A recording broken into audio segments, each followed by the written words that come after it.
Hi, magandang umaga po sa inyo lahat mga kaibigan. Kumusta po kayo? Welcome po sa programang Ang Tanging Daan. Po mga kaibigan, sa isang napakagandang awitin po ni Ma'am Rachel Angablandas. Yan, local composer and singer po natin dito sa Cotabato. Yan, isang mapagpalang umaga ulit mga kaibigan. Ngayong umaga po ay atin po pag-aralan ang salita ng Diyos na atin po masumpungan sa aklat ng Hebrews 9:27. Ito po ang sinabi itinakda ng mga tao minsan lamang mamamatay at pagkatapos ay paghuhukom. Mga kaibigan, ngayong umaga ang pagsapong pag-aralan po natin paghukom pagkatapos ng kamatayan. Yan po mga kaibigan, ang taong ginawa ng Diyos mula sa alabok ng lupa. Siyempre po may simula at siyempre may katapusan.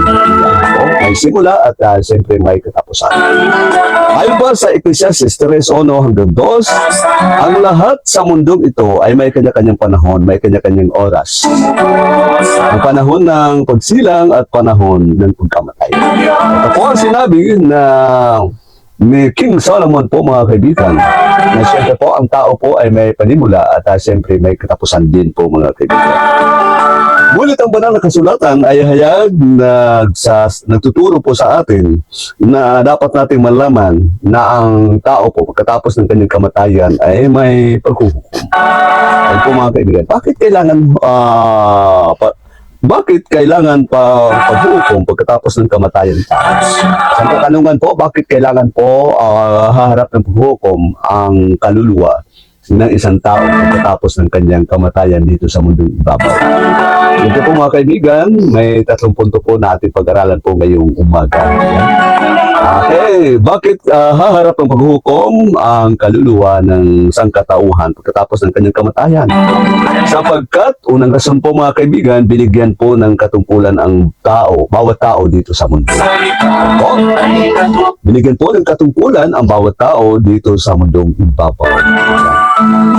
Ating babasahin po ang sulat sa Ecclesiastes 12:13. Sinabi ni King Solomon po mga kaibigan, sa kabila ng lahat, isa lamang ang aking masasabi. At matakot ka sa Diyos at sundin mo ang kanyang utos sapagkat ito'y buong katungkulan ng tao. Yes po mga kaibigan, ito po yung kadahilanan kung bakit ang tao ay nabuhay dito sa mundong ibabaw. Ang kanyang katungkulan ay dapat matakot siya sa Diyos at siyempre po sundin niya ang kanyang kautusan. Sundin niya ang kautusan ng Diyos. At siyempre po mga kaibigan, yun po yung buong katungkulan po natin.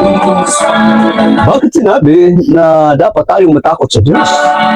Kaya mga kaibigan, dapat tayong matakot sa Diyos habang tayo nabubuhay sapagkat pagkatapos na ng kamatayan ng isang tao ay haharap siya ng paghahatol o haharap siya ng paghuhukom ng ating Panginoon. Okay, ano po itong ibig sabihin ng matakot? Yan. Ayon pa sa Roma 1:18, sinabi niya na nahahayag mula sa langit ang puot ng Diyos laban sa lahat ng kalapastanganan at kasamaan ng mga taong dahil sa kanilang kasamaan ay hinahadlangan nila ang katotohanan. At ito po yung dapat natin katakutan sapagkat ang puot ng Diyos ay ibinabababa mula sa langit para po sa kalapastanganan at kasalanan ng tao dahil sa kasamaan. Yun po ang dapat natin katakutan sapagkat ang Diyos ay may puot sa mga taong gumagawa po ng lahat ng kasalanan. Kaya kailangan ho tayo matakot sapagkat ito ang isang dahilan kung bakit haharap tayo ng paghukom ng ating Panginoon pagkatapos po ng kamatayan ng isang tao. Kaya habang tayo nabubuhay sa mundong ibabaw bago ang kamatayan darating sa atin, kailangan magkaroon po tayo ng takot sa ating Panginoon. Sapagkat po, siya po ang maghuhukom sa lahat ng makasalanan po mga kaibigan. Magandang umaga kay Arlene at ganoon din kay Miss Josepa and kay Sir Nestor Fernandez. Magandang umaga po. Tag sa inyo tanan na nagtatanghal. Patuloy po tayo mga kaibigan. At sinabi ni King Solomon na dapat tayong matakot sa Diyos. Sapagkat ang takot sa Diyos ay yan ay katungkulan ng lahat ng sangkatauhan sa mundong ibabaw. Yes po mga kaibigan. So kailangan po Bigyan po natin ng pagkatakot ang Diyos sapagkat po siya po ang maghuhukom po sa atin pagkatapos ng kamatayan. Yan mga kaibigan. At siyempre po ayon po sa Kolosas, sabi ni Apostol Pablo sa Kolosas 3:6, dahil sa mga ito, tatanggap ng parusa ng Diyos ang mga taong ayaw pasakop sa Kanya. Yun po yung karapat-dapat natin katakutan mga kaibigan. Unang-una, katungkulan po natin ang pagkatakot ng Diyos sapagkat yun po yung dahilan kung bakit nasa mundong ibabaw po tayo mga kaibigan. Sabi dito, dahil sa mga ito, tatanggap ng parusa ng Diyos ang mga taong ayaw pasakop sa Kanya. Sino po yung ayaw magpasakop sa Kanya? Laliman pa po natin.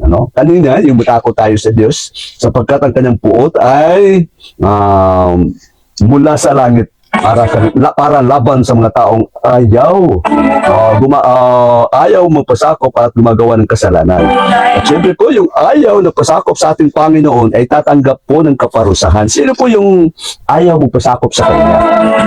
Ito po ang sinabi ni Apostol Pablo sa unang Korinto 6:9. Hindi ba ninyo alam ang mga makasalanan ay walang bahagi sa kaharian ng Diyos?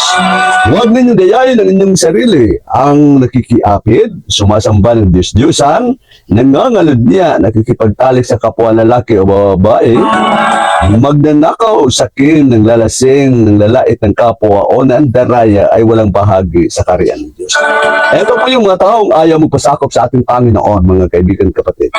Itong gumagawa ng lahat ng ito mga kaibigan, yung nakikiapid, sumasamba sa Diyos-Diyosan, nakikipagtalik sa kapwa lalaki o kapwa babae, magnanakaw, nasali po rito mga sakim, yung ayaw talagang magbigay, napakasakim.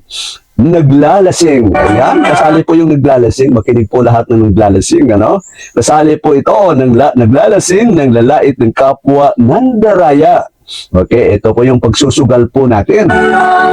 Tayo po ay gumagawa ng pagsusugal, anumang gawain na naglalamang sa kapwa-tao po mga kaibigan. Bahagi po ito na hindi po makapasok sa kaharian ng langit. At siyempre, ayaw magpasakop sa buhay Kristiyano o ayaw magpasakop sa ating Panginoon. Alalahanin po natin mga kaibigan kapatid, ng lahat ng ito ay siyempre ang kabayaran, sabi ni Pablo. Titingnan po natin, lahat ng ayaw magpasakop at lahat ng gumagawa ng kasalanan ito ay may kabayaran pagkatapos ng kamatayan.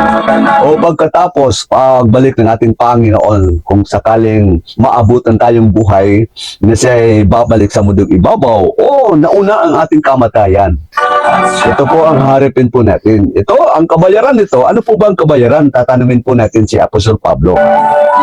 Kung bakit ang tao, pagkatapos ng kamatayan, ay haharap ng paghukom. Ito po mga kaibigan, sa Roma 6:23, sapagkat kamatayan ng kabayaran ng kasalanan, ngunit ang walang bayad kaloob ng Diyos ay buhay na walang hanggan sa pamamagitan ni Kristo Jesus na ating